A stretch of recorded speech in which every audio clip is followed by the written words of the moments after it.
네, 시장에서 관심을 가지고 있는 사항들 전반적으로 좀 자세하게 짚어보겠습니다. 삼성전자의 잠정 실적을 비롯해서 1분기 실적 시즌, 그리고 지금 중요한 것이 펀드 환매라든지 외국인의 순매수가 계속해서 들어올지 여부일 텐데요. 이러한 부분에 대해서 다각도로 또 점검을 해보겠습니다. 우리투자증권의 김병현 연구원과 함께합니다. 안녕하세요. 네, 안녕하십니까? 네, 먼저 잠정 실적, 삼성전자의 잠정 실적이 예상치에 부합하게 나왔는데 이 이후의 실적 시즌에 대해서는 어떻게 평가를 하세요?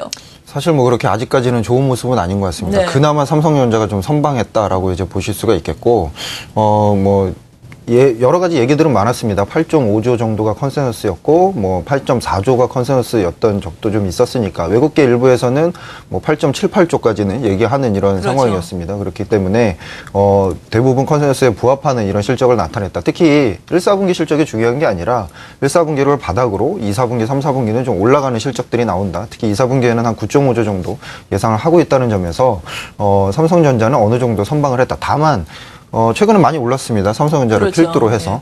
기관들은 삼성전자를 크게 많이 담지 않은 이런 모습에서, 순간 이제 올라가니까 그거에 대한 좀 우려가 좀 있었는데, 오늘 이제 삼성전자가 한 1% 정도 하락하는 이러한 원인은 어쨌든 컨센서스 정도가 나왔다라는 거에 대한 안도감, 그거에 대한 일부 차익 실현, 이 정도로 생각하시면 되겠습니다.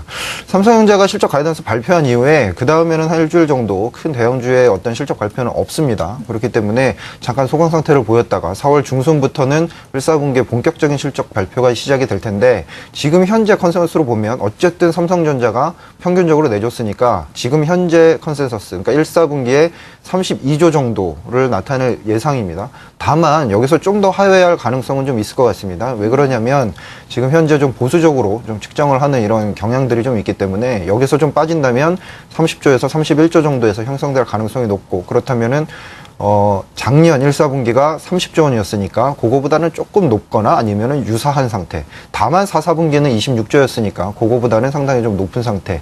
어느 정도 1, 4분기가 바닥을 치고 2, 4분기를 기대할 만하게 2, 4분기로 넘겨줄 수 있는 이 정도만 나온다면은 어닝 시즌은 그렇게 나쁘지 않을 것 같습니다. 그러니까 컨센서스를 약간은 하회를 하더라도 2, 4분기에 대한 전망이 괜찮으면은 좀 무난하게 넘어갈 수 있을 것이다라는 네, 말씀이신 맞습니다. 거죠. 네. 네. 그리고 지금 2천선에 오락가락 하다 보니까 펀드 환매 물량이 계속해서 나오고 있습니다. 네. 펀드 환매 물량이 계속해서 나오면서 지수의 발목을 잡고 있는 상황인데, 이제 또 2천선 즈음에서 유출될 물량은 거의 다 유출이 됐다라는 이야기도 있고, 어떻게 봐야 될까요? 일단은 차트를 좀 보면서 말씀드리는 게 가장 예. 이제 직관적으로 좋으실 것 같습니다. 지수대별로, 그러니까 정리식 펀드가 시작됐던 2004년 이후를 누적을 시켜가지고 본 결과 코스피가 2000선 이내 머물렀던 적이 사실은 그렇게 크게 많지는 않습니다. 2007년도, 그 다음에 금융위기 이후에 2011년도, 12년도. 2000선 이후의 물량을 보면 주식형 펀드에서 한 6.6조가 들어왔습니다. 6조하고 0.6조 합치면 6.6조인데, 대부분이 2000선에서 2050선에 한 5.8조 정도가 물량이 나갔으니까 2000선 위로만 보자면 사실은 대기하고 있는 물량은 없다.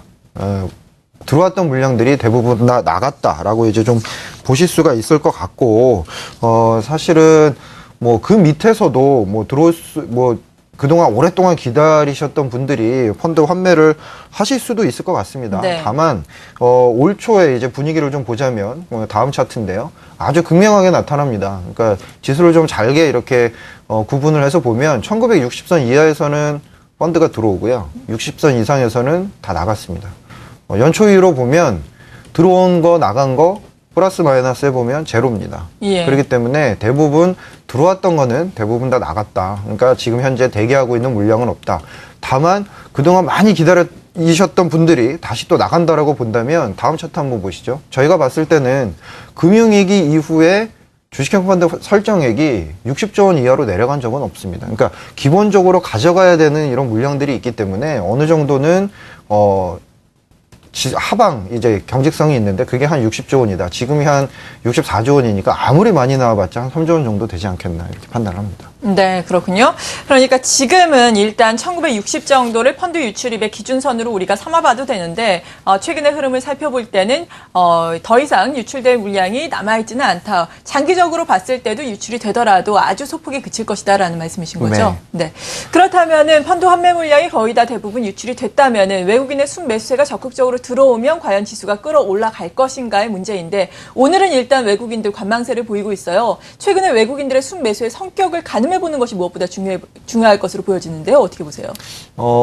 잠깐 기억을 한 6개월 전으로 돌려서 생각을 네. 해보시면 인도나 인도네시아나 아니면 아르헨티나 이제 뭐 페소 위기도 있었고 그 더 전에 뭐 그 테퍼링이 시작된다라고 이제 하면서 어느 정도 신흥국에 상당히 우려감이 컸었습니다. 그러면서 그렇죠. 신흥국의 주가가 막 빠져갔었는데 외국인들이 막 돈을 이제 신흥국에서 빼는 이런 모습들이었는데 한국은 외환 보유고도 상당히 많고 경상수지도 흑자고 신흥국 내에서 좀 차별화가 나타난다 그러면서 외국인들이 상당히 이제 많이 들어온 케이스가 있었습니다. 이번은 어떠냐? 한국에 대한 차별화는 아닙니다.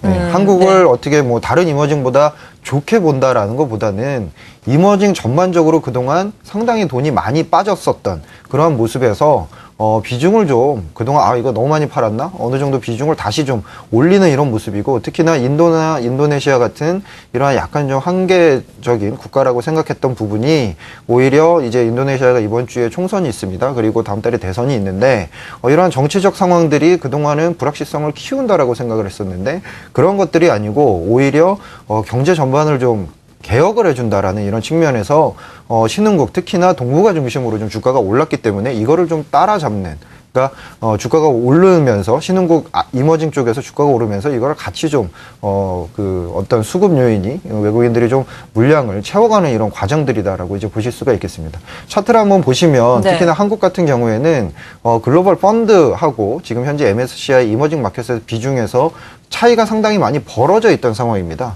제가 이제 동그라미를 좀 쳐놨는데 기본적으로 언더해서 가져가고는 있지만 그 언더폭이 상당히 좀 컸다. 이런 것들을 비중을 현실화하는 과정이다라고 생각을 하시면 좋을 것 같습니다. 네, 그러니까 이머징 국가 내에서 우리나라만 차별화되는 것이 아니라 이머징 국가 전반적인 비중이 좀 현실화가 되면서 우리 증시도 좀 외국계의 매수세가 유입이 된 것이다라고 말씀을 해주셨는데 네. 그렇다면 글로벌 자금의 흐름이 지금 전반적으로 변화하고 있다라고 봐도 되는 건가요? 크게 본다면은 뭐 큰 틀에서는 변화하지는 않을 것 같습니다. 예. 왜냐하면 테이퍼링을 100억 달러씩 축적하고 있는 이런 모습이기 때문에 선진국으로 자금이 흘러들어가고 신흥국으로 빠지는 이런 모습들은 지속이 될 것 같습니다. 하지만 그러한 것들이 너무 급격하게 이루어졌다는 거죠. 그래서 속도가 좀 줄어들 것 같다. 차트를 한번 보시면 신흥국으로는 자금이 22주 연속 빠졌었습니다. 네. 파란색 막대를 보시면 되는데 계속적으로 빠지다가 전주에 겨우 이제 유입이 된 이런 모습이죠. 그러네요. 한 주 바뀌었다고 해서 이제 뭐 이게 뭐 급격하게 이제 뭐 외국인의 시간이 바뀌었다. 글로벌 자금이 완전히 돌아섰다라고 볼 수는 사실은 없습니다. 네. 하지만 변화의 어떤 그런 모습들이 좀 감지는 된다는 거죠. 그동안 22주 내내 자금을 빼다가 그나마 이제는 좀 신흥국에서 이게 너무 많이 뺀 거 아닌가. 어느 정도는 신흥국이 그렇게 안 좋지는 않구나. 라는 이런 생각들을 가지면서 그동안 미국이나 일본 중심으로 갔던 자금들이 일부 유럽, 그 다음에 일부 신흥국 이런 쪽으로도 약간 분산되는 이런 모습들을 좀 보이고 있다라는 게 가장 중요한 이런 모습인 것 같습니다. 네, 아직은 그러니까 시작 단계에 불과하지만 이런 흐름이 조금 더 이어질 수 있겠다라는 말씀이신 것 같은데 네. 그렇다면은 지수 같은 경우에는 어느 정도까지 오를 수 있다라고 생각을 하세요? 결국에는 저희가 이제 외국인보다는 펀드 환매 얘기를 먼저 드렸는데 외국인이 문제가 아니고 그동안 근 3년 동안 2,000포인트를 2,050포인트 못 넘고 계속 박스권에 있었던 이유는 사실은 펀드 환매 때문입니다. 예. 그러니까 외국인은 사줬는데 거기서 이제 펀드 환매가 나타나면서 다시금 미끄러지고 또 미끄러지고 이랬던 모습에서 대기 물량이 지금 크진 않다. 이제는 좀 다시 한번 뚫을 수 있는 이런 여건이 좀 마련이 됐다라는 게 가장 중요하고 특히나 외국인들 같은 경우가 전반적인 이머징 마켓에서 조금씩 이제 들어오는 물론 약간 공격적인 모습은 아니고 좀 패시브적인 모습이지만 외국인이 조금씩 들어오는 모습에서 위에 환매 대기 자금이 많이 줄었다라는 점은 이제는 박스권을 좀 돌파할 수 있지 않느냐라는 기대감을 가질 수 있는 중요한 요소가 될 것 같습니다. 네, 박스권 돌파에 대한 기대감을 가질 수 있는 시점에서는 어떤 전략이 필요하다고 보세요? 마지막으로 정리를 해주시죠. 지금 좀 헷갈리실 것 같습니다. 예. 왜냐하면 미국장이 좀 빠졌고 특히 나스닥 중심으로 기술주, 헬스케어 맞아요. 이런 많이 올랐던 중심으로 고퍼 논란이 있는 애들 중심으로 이제 차익 실현이 일어납니다. 이게 계속 갈 것이냐? 그러면서 화학 철강이나 이런 것들이 바닥권에서 좀 올라오기 때문에 시장이 변화하는 것이 아니냐? 사실은 좀 가장 어려운 부분이긴 한데 아직까지는 그래도 일단은 4월이 실적 그 시즌이라는 예. 부분에 대해서 결국에는 실적에 초점을 맞추신다면은 일부 차익 실현, 미국 시장도 마찬가지입니다. 기술주나 헬스케어주가 일부 차익 실현 구간에 있다가 그 다음에 다시 좀 올라가는 이런 모습들을 보일 것 같다. 특히나 바닥권에 있던 이런 화학철강이나 이런 것들은 너무 싸니까 그거에 대한 반작용들로 이제 올라오겠지만 그 이후에 다시 시장을 끌어주는 거는 결국에는 성장적인 이런 모멘텀이 있는 애들이 아닌가 이렇게 생각이 듭니다. 네. 따라서 그동안에 계속적으로 끌고 가셨던 그런 종목들 최근에 차익 실현 나타나지만 이거를 실적이 다시 이제 나오면서 다시금 이제 올라갈 수 있는 이런 전개가 좀 마련이 되지 않을까 싶습니다. 네, 그러니까 일부 차익 실현을 했다가 다시금 약간의 조정이 나타날 때 접근을 하면서 길게 가져가자라는 말씀이신 네, 건가요? 맞습니다. 네, 잘 알겠습니다. 시장의 중요한 변수들 짚어보면서 이에 따른 투자 전략까지 세워봤습니다. 우리투자증권의 김병현 연구원이었습니다. 감사합니다.